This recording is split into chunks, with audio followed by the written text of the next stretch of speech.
오늘 우리에게 주신 하나님의 말씀은 요한 1서 4장 7절에서 11절 말씀입니다. 사랑하는 자들아, 우리가 서로 사랑하자. 사랑은 하나님께 속한 것이니 사랑하는 자마다 하나님으로부터 나서 하나님을 알고 사랑하지 아니하는 자는 하나님을 알지 못하나니 이는 하나님은 사랑이심이라. 하나님의 사랑이 우리에게 이렇게 나타난 바 되었으니 하나님이 자기의 독생자를 세상에 보내심은 그로 말미암아 우리를 살리려 하심이라. 사랑은 여기 있으니 우리가 하나님을 사랑한 것이 아니요 하나님이 우리를 사랑하사 우리 죄를 속하기 위하여 화목제물로 그 아들을 보내셨습니다. 사랑하는 자들아, 하나님이 이같이 우리를 사랑하셨은즉 우리도 서로 사랑하는 것이 마땅하도다.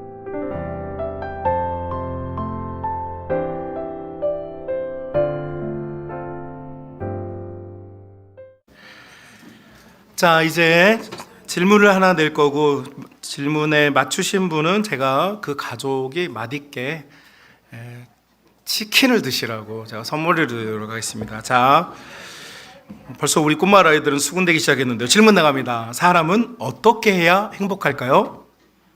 네, 박한결 어린이. 하나님을 믿어야 행복하다. 여러분 어떻게 생각하세요? 짜고 친 거 아니거든요.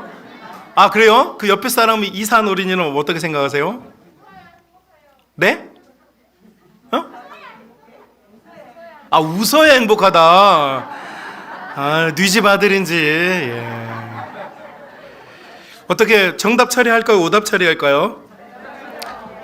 네, 여러분 돈 아니라고 그렇게 쉽게 주시는데요. 여러분이 원하니까 제가 정답 처리하겠습니다. 자, 사람은 어떻게 해야 행복할 수 있을까? 많은 사람들이 이 질문을 하고 많은 지혜 있는 사람들이 또 재밌는 사람들이 똑똑한 사람들이 많은 대답을 해주고 있어요. 자, 제가 여러분에게 이제 두 가지 중에 하나를 선택해 보라고 할 테니까 여러분이 한번 선택해 보십시오. 하버드 대학의 마이클 샌들이라고 하는 교수가 있습니다. 정의란 무엇인가라는 강의와 책으로 전 세계에 이름을 알린 분이죠. 그런데 이분은 인간이 지향하는 욕구 중에 정의에 대한 욕구가 굉장히 크다. 그래서 이 정의에 대한 논증을 굉장히 잘 펼치신 분이에요. 그런데 이 마이클 샌들 교수가 자기가 아무리 생각해도 이해하지 못하는 인간의 욕구 하나가 있더라. 이 욕구는 자기가 아무리 공부하고 연구해도 답을 찾기가 어렵더라. 그 욕구는 무엇이냐? 바로 이타적인 사랑의 욕구라는 거예요. 이타적인 사랑의 욕구.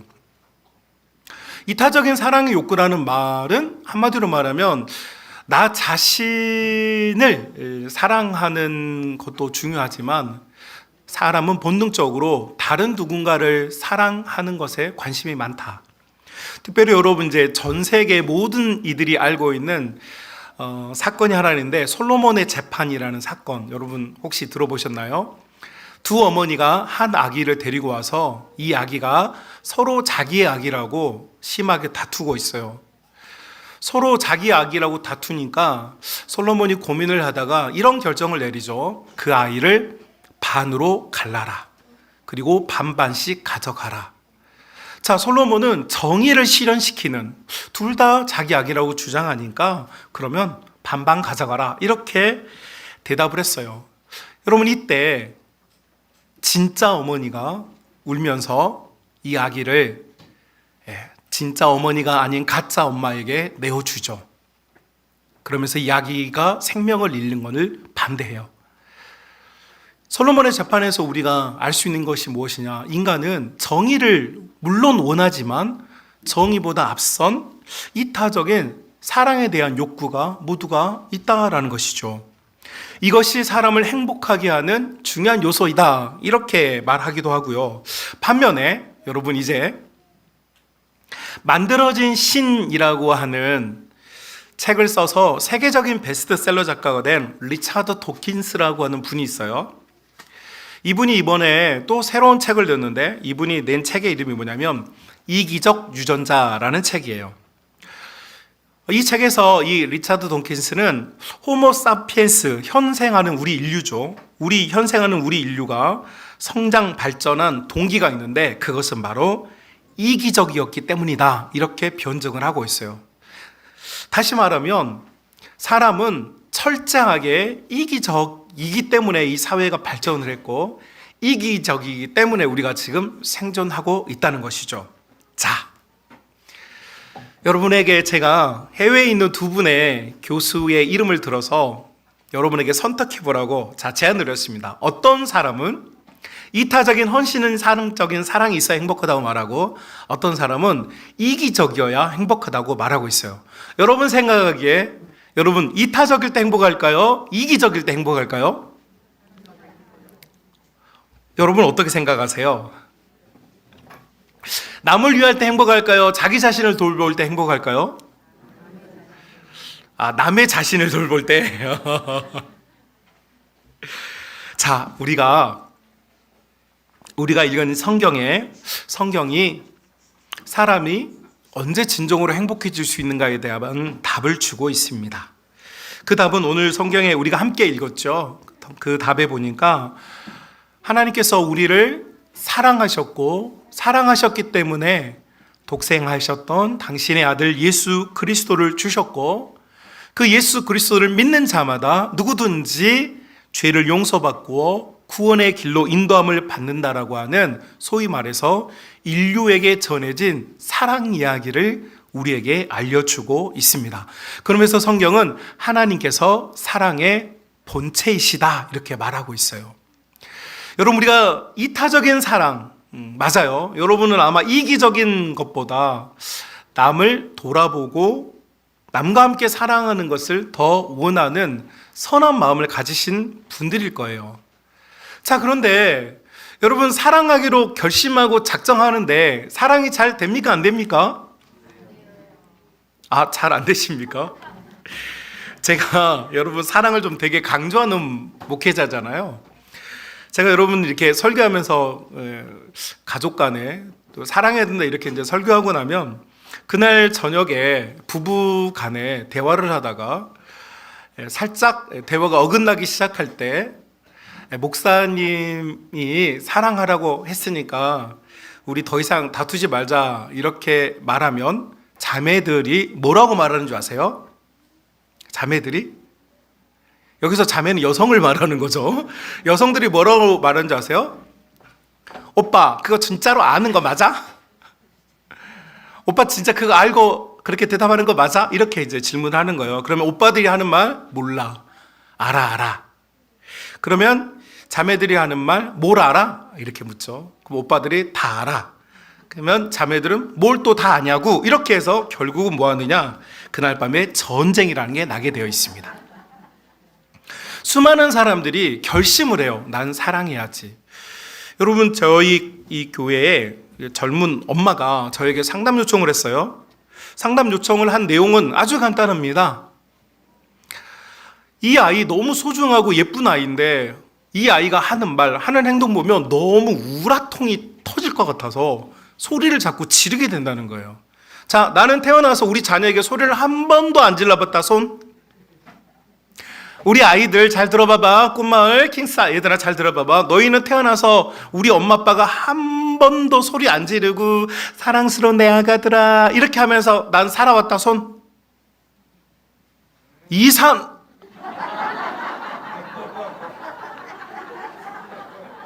저희 집 3호입니다. 어제 산이가 저랑 같이 자겠다고 왔는데 제가 엉덩이로 밀어냈는데 참 착한 아들이네요. 우리 산이는 사랑으로 다 덮어주었지만 사실은 저는 소리를 목청이 커가지고 지른 죄인 중에 한 명입니다. 여러분 우리가 결심을 해요. 부부간에 참 아껴주어야지, 사랑해 주어야지. 하루 종일 수고하고 있는 남편을 내가 위로해 주어야지. 또 육아에 힘쓰고 또 이렇게 맛있는 식사를 준비하고 가정을 돌보고 청소해주고 또 바깥에서 나가서 동시에 일하고 있는 나의 아내를 내가 사랑해줘야지 이런 결심을 한단 말이죠. 그런데 그 결심대로 잘 돼요? 안 돼요? 잘 안 돼요. 왜 그럴까요? 자, 오늘 그 답을 찾으려고 해요. 왜 잘 안 되는 걸까?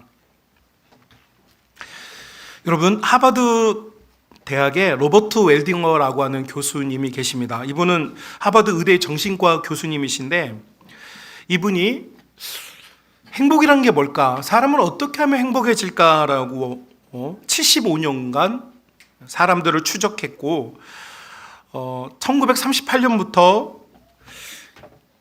2015년까지 75년 동안 724명의 사람들의 인생을 추적 관찰했어요. 주기적으로 그들과 면담을 했고 그들의 피를 뽑아서 건강의 상태, 호르몬의 상태, 스트레스 지수의 상태 등 정신 건강학적으로 또 육체 건강학적으로 75년을 연구했고 제가 찾아보니까 인류 역사상 이렇게 오랜 기간 동안 사람을 연구한 경우가 첫 번째 케이스라고 해요. 그러니까 신뢰를 좀 할 만한 결과들을 내놓았어요. 2015년에 보스턴에서 테드 엑스 비콘 스트리트라고 하는 다음 세대를 준비하는 다음 세대를 위하여서 이 시대의 지성을 정리하는 심포지엄이 있었는데 이 심포지엄에서 이 결과를 발표를 했습니다. 자, 그런데 제가 이 결과를 보고 깜짝 놀라서 여러분에게 조금 소개를 해드리려고 해요. 로버트 웰딩어 교수가 1938년부터 75년 동안 남성 724명을 대상으로 했던 결과를 발표를 했는데 여러분 한번 귀담아 들어보시면 재밌을 것 같아요. 자, 제1그룹은 하버드 대학생, 1938년 그때 하버드 대학생부터 지금까지, 그러니까 세계에서 가장 유수한 대학이죠. 가장 유수한 대학이라고 알려진 하버드 대학생들, 그리고 그들이 어떤 삶을 살았는지 75년이니까 이제 천국으로 가신 분도 계시고 생존해 있는 분도 계시는데 그들과 또 보스턴에 있는 빈민 청소년들을 대상으로 725명을 선정을 했어요. 자, 그러니까 소위 말해서 중산층이나 혹은 아주 재물이 많거나 아주 빈곤한 사람들이 아니라 이 두 개의 그룹들, 가장 최정상의 지성을 가진 사람들과 경제적으로 빈곤한 이 두 그룹을 대상으로 75년 동안 연구를 했습니다. 그리고 그 결과가 발표가 되었는데요.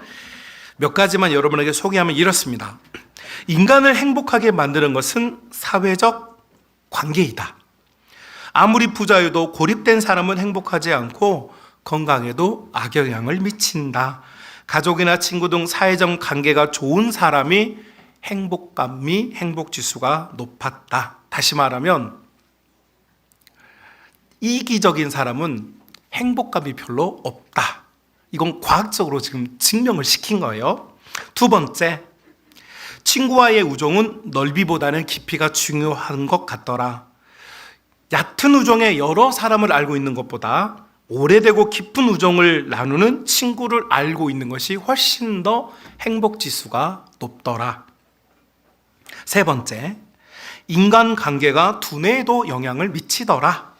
똑똑하게 태어난 사람도 사회적 관계가 빈약하면 기억력 감퇴와 두뇌 활동에 악영향을 미치더라. 그래서 비록 머리가 좋아서 하버드 대학에 다니게 되었지만 그들은 많은 불행감을 가지고 살더라. 그래서 인간에게 가장 무서운 게 뭐냐면 고립이더라. 고립. 네 번째, 인간관계의 양이 아닌 질이 중요하더라. 결혼을 했어도 결혼 생활이 불행하면 건강이 악화되고 이혼을 했어도 행복하면 건강이 더 개선되는 효과가 있더라. 그러니까 건강해지고 싶으면 여러분 잘 생각해 보세요. 여섯 번째, 성공적인 삶은 어린 시절 사랑받았던 경험이 따라해 볼까요? 제일 중요하더라. 사랑받지 못한 아이는 사랑받은 아이보다 우울증 발병률이 훨씬 높게 관찰되었습니다. 재미있는 것은 어머니에게 사랑받지 못한 아이는 치매 비율이 높아졌고요. 아버지에게 사랑받지 못한 아이는 결혼 생활이 불행해질 가능성이 매우 높아진다고 해요. 제가 요거는 이분은 75년 동안 추적 관찰한 결과지만 제가 이렇게 청년 사역 저도 이렇게 한 19년 했거든요. 청소년과 청년 사역 19년 했는데 제가 거기서 깨달은 게 있어요. 제가 대학생들을 수천 명 제자로 가르쳤는데 서울에서 이 대학생들 상대로 하면서 제가 엄청나게 놀랍고 깨달은 게 있어요. 그게 뭐냐면 여러분 자매들, 형제들은 잘 모르겠고요. 자매들, 이렇게 여자아이들 20살을 돼서 부모님으로부터 독립하잖아요. 근데 이 아이들이 아빠에게 사랑을 되게 많이 받고 자란 여자아이들 있잖아요. 연애를 쉽게 안 합니다. 쉽게 말하면 되게 도도해요. 자존감이 높아서 어지간한 남자는 눈에 잘 안 들어와요. 왜냐하면 아빠에게 사랑을 되게 많이 받았거든요. 그래서 아빠보다 더 큰 사랑을 주는 사람에게 매력을 느끼지, 어지간한 작은 이렇게 짜투리 사랑에는 매력을 못 느껴요. 그래서 그 아이들은 정말 마음에 드는 상대가 나타날 때까지 연애를 잘 안 합니다. 그런데 제 경험상 아빠에게, 제가 잘 몰라요. 그런데 이제 나중에 보면 그렇더라고요. 아빠에게 사랑을 잘 받지 못한 아이들은 20살 때 연애를 시작합니다. 왜냐하면 누군가에게 사랑받고 싶은 욕구가 되게 커요. 사랑받고 싶은데 아빠에게서 그 사랑을 충분히 받지 못했기 때문에 이제 어린 나이 때부터 관심이 되게 많아요. 그래서 누가 한마디 지나면서도 예뻐 보인다 이러면 바로 금사빠, 금방 사랑에 빠지는 거죠. 저는 그래서 이 연구 결과가 굉장히 신뢰가 갑니다. 여러분, 우리 지금 자녀 세대를 키우고 있잖아요. 비전마을, 꿈마을, 킹스키즈 아이들 키우고 있는데요. 여러분, 이 아이들의 행복 지수는 언제 결정되냐면 그 아이들이 나중에 좋은 직업이나 많은 재물을 모았을 때 행복해지는 게 아니라 지금 사랑받아야 나중에 행복이 보장되는 거예요. 재물이 많아져서 행복한 게 아니고요. 자존감이 높은 사람들은요, 관계에서 행복을 느껴요. 누군가의 따뜻한 위로에서 행복을 얻고요. 하늘을 봐도 행복을 느끼고요. 꽃을 봐도 행복을 느끼고 지나가는 참새가 짹 소리만 나도 행복을 느껴요.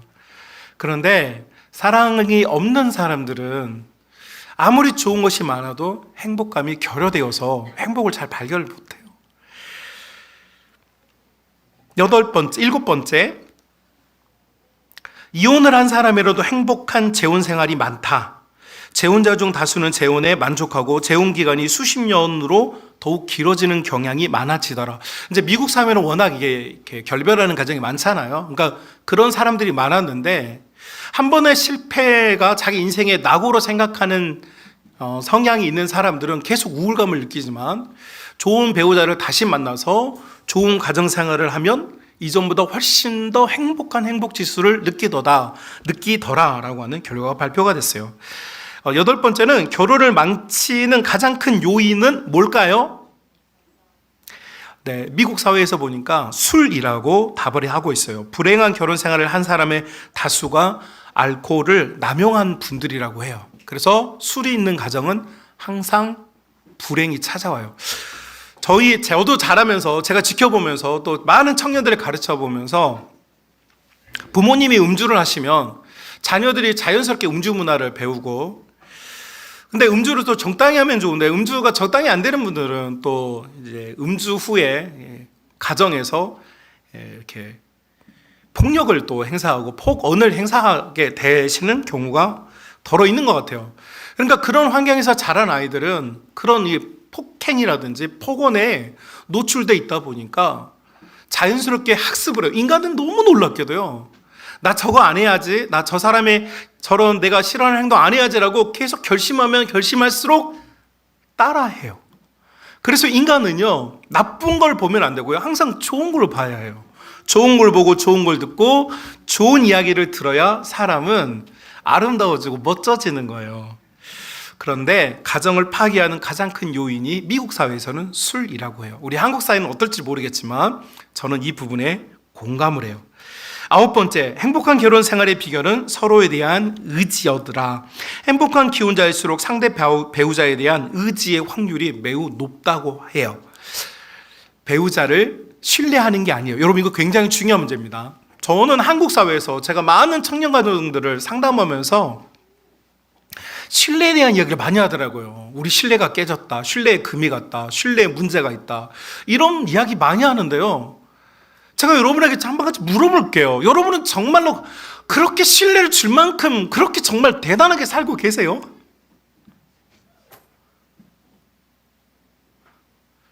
제가 양심 고백할게요. 저 그렇게 못 살아요.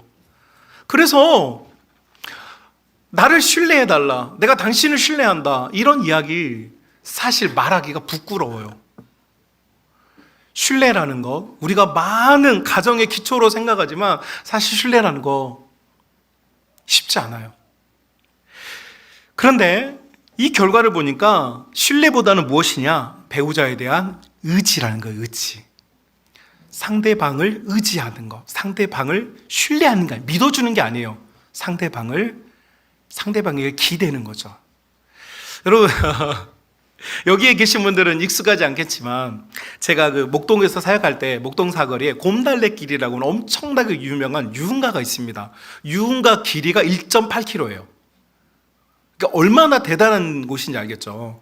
근데 그 유흥가에 밤이 되면 목동에서 근무하는 넥타이 부대 아저씨들이 집에 안 가고 다 거기 와서 유흥을 즐기세요. 제가 거기 가까이서 그걸 지켜보면서 놀라운 사실 한 가지를 알게 됐는데, 그게 뭐냐니까, 여러분, 왜 아빠들이, 넥타이 부대 아빠들이 왜 집에 안 가고 돈 주는 것도 아닌데 왜 이렇게 그 유흥가로 갈까? 보니까 유흥가를 가면 이 여성들이, 거기에 앉아있는 이렇게 맞이해주는 여성들이 어떻게 해요? 오는 오빠들을, 오빠 이렇게 땀 냄새나, 오빠 왜 양발을 뒤집어 신었어, 오빠 이렇게 음식을 이렇게 흘리면서 뭐 쩝쩝거리면서, 이런 말 해요, 안 해요? 그럼 어떻게 해서요? 빵 이렇게 하시는 거죠. 부인에게 들을 수 있는 말입니까, 없는 말입니까? 왜 안 해주세요? 앞으로 우리 교회에, 그리고 오늘 예배 함께 하신 여러분, 집에서 여러분 남편들에게 빵 하고 돈을 받으세요. 아니, 왜 남편들이, 아빠들이 바깥에 나가 돈을 쓰게 만듭니까? 집에 와서 돈을 쓰게 만드세요. 그리고 남편들은 그 유흥가 가지 말고 빵 해주는 부인에게 돈을 주세요. 네. 생각해보면 남편들이 회사 생활로 지치고 힘들어요. 위로받고 싶은데 집에 가면 위로보다는 핀잔, 그쵸? 잔소리. 물론 생활이라는 게 그래요. 항상 예쁜 말 못 해주는 게 우리의 생활이죠. 그런데 그럴지라도 우리는 다 인간이에요. 누구라도 다 위로받고 싶고 사랑받고 싶은 욕구가 있죠. 그런데 이것이 채워지지가 않아요. 그래서 나에게 오빠라고 말해주는 곳을 찾아가고 있다는 거죠. 그러나 여러분, 진정한 행복은 어디 있느냐? 서로를 의지하는 데 있다는 거예요. 여러분이 서로의 배우자와 여러분의 자녀들과, 우리 자녀들도 여러분의 부모님을 정말 잘 의지할 수 있는 관계가 형성될 수 있기를 주님의 이름으로 축복합니다. 마지막으로, 누군가를 계속 미워하거나 증오하는 경우 불행하거나 건강에 악영향을 실제로 미친다고 해요. 자, 제가 하버드의 이 정신과 교수가 75년 동안 연구한 결과를 읽어줬는데, 여러분, 읽어준 이 결과물이 놀랍지 않아요? 꼭 교회에서 하는 이야기 같지 않아요, 여러분? 교회에서 늘 강조하고 가르치는 이야기 같지 않아요? 너무 어떻게 이렇게 의학의 세계가 교회에서 가르치는 내용과 싱크로율이 이렇게 가깝게도 맞아지는 걸까요? 왜일까요? 자, 우리는 사랑하려고 하고 가족 간에 우리 배우자와 우리 자녀들과 사랑하려고 하는데 왜 안 됐느냐? 결국 한마디로 정리해보면 우리는 원래 사랑이 없어요. 사랑하고 싶고 사랑받고 싶은 욕구는 있지만 사랑할 수 있는 능력은 없어요. 자, 그런데 하나님께서 우리에게 사랑할 수 있는 힘과 동력을 제공하시는데 뭐라고 말씀하시냐니까, 하나님은 사랑이시다. 다시 말하면 하나님께서 내가 사랑의 본체다, 이렇게 말씀해 주시는 거예요. 여러분, 그러니까 우리는 하나님께 기대면 돼요. 하나님은 사랑의 저수지이고 우리가 그 사랑의 저수지인 하나님께 우리가 상수도, 사랑의 관을 매립해서 우리가 연결되어지면 그분으로부터 사랑이 내게 공급되어지고 내 속에 사랑이 충만해지면 사랑은 나의 배우자와 나의 가족과 이웃들에게 플로잉 될 수밖에 없다는 거죠. 내가 사랑이 없는데, 내 마음속에 따뜻한 사랑이 없는데 어떻게 사랑할 수 있겠어요? 더 놀라운 건 사람들은 사랑에 대한 이야기를 하지만 자기 자신을 잘 사랑하지 않아요. 여러분은 충분히 사랑받기 위해 태어난 분들이고 여러분은 사랑받기 합당한 분인 줄로 여러분이 받아들이시기를 바랍니다. 여러분 중에 가치 없는 사람이 없어요. 여러분 중에 인생에서 낙오되거나 여러분 중에 쓸모없는 사람이 없어요. 여러분 모두는 다 사랑받기에 합당한 사람들이고, 이건 사람이 말해주는 것이 아니라 하나님께서 여러분은 사랑받기에 합당하다고 말씀해주고 있습니다. 그러니까 우리가 진정으로 행복해질 수 있는 유일한 길은 하나님의 사랑을 믿는 거예요. 그 하나님 사랑 속으로 우리가 들어가면 여러분 그 사랑으로 나 자신이 사랑으로 가득 차지고, 여러분 나에게 가득 찬 이 사랑이 우리의 주위와 나의 모든 관계로 흘러가서 여러분 우리의 삶이 풍요로워지고 행복으로 가득 찬 복된 삶이 될 줄로 믿습니다. 그래서 행복의 시작이 예수 그리스도라고 말합니다. 누구든지 예수님을 믿기만 하면 그 사랑 때문에 행복해지는 것입니다. 예수님을 믿기만 하면 그 사랑 때문에 우리가 진정한 사랑을 얻게 되게 될 줄로 믿습니다. 우리 성만 가족들, 그리고 오늘 함께 예배드리는, 함께하는 우리 모든 분들, 예수님 때문에 여러분이 행복의 길로, 사랑의 길로 나아갈 수 있는 그 은혜가 있으시기를 주님의 이름으로 진심으로 축복드립니다.